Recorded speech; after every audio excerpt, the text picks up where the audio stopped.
Hello and welcome back to the Xbox Hut. Going into E3 this year, it was pretty much known that Microsoft had all of the biggest budget exclusives coming before the close of 2015. They surprisingly showed more than just that, though. Halo 5 Guardians campaign gameplay was shown. Now my first concern is that the footage clearly looks 720p like the beta, as aliasing and overall image clarity looked muddy over YouTube.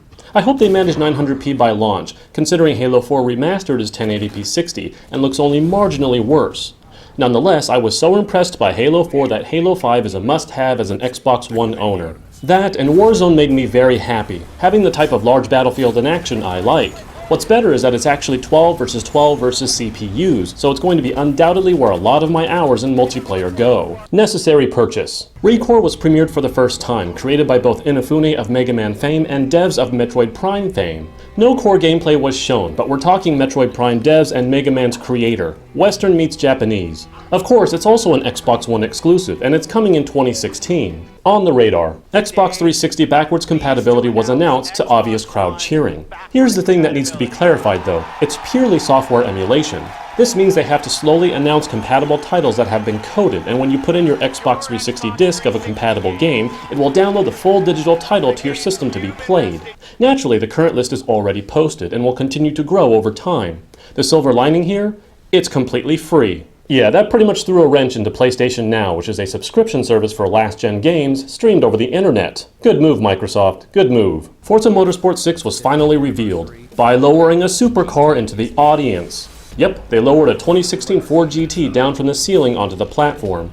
Good move for showmanship. Also, Forza Motorsport 6 was confirmed for 1080p 60 with weather effects, and dynamic raindrops even. Necessary purchase. Cuphead was announced as a Microsoft exclusive, and was namely impressive because it so perfectly imitates Disney animation of old. And when I say old, I mean old.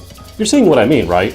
It's coming in 2016, and I don't have to say anything other than on the radar. Rise of the Tomb Raider had its world gameplay premiere, and the first thing to note is how surprisingly close to the CG trailer it actually looks. Impressive graphical work indeed. More importantly, it demonstrated adventuring elements akin to my favorite entry in the Uncharted series, Uncharted 2.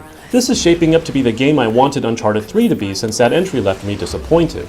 Oh, and when Laura says slow and steady, she means go as fast as possible. Necessary purchase. Rare had two announcements. The first is the dream of retro gamers everywhere, a collection of Rare's classics to Xbox 360 entries, 30 of them in total, $30 for the whole package.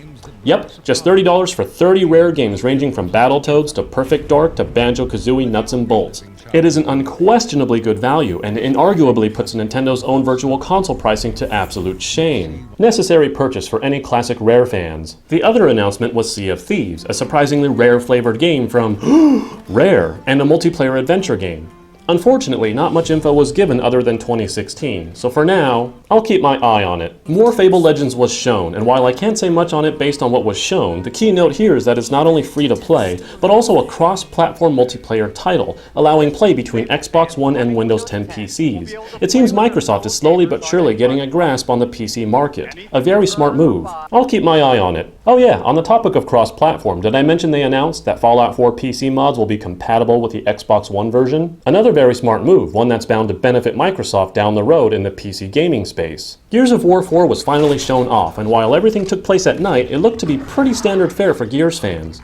Naturally, it's also a 2016 title, and to help with the wait, they announced a remaster. Thanks Sony, look at what you started with, The Last of Us Remastered, of the first Gears of War. Having played the first one on PC, I'll obviously pass, though with the backwards compatibility coming, I may finally get to play Gears of War 2, 3, and Judgment before 4 hits. On the radar. But that wasn't all. Microsoft not only appealed to gamers with plenty of exclusives, some I don't have time to cover, but also tech nerds. They didn't forget that serious gamers require serious controllers, and are releasing an elite controller that looks like the ultimate PC controller for me.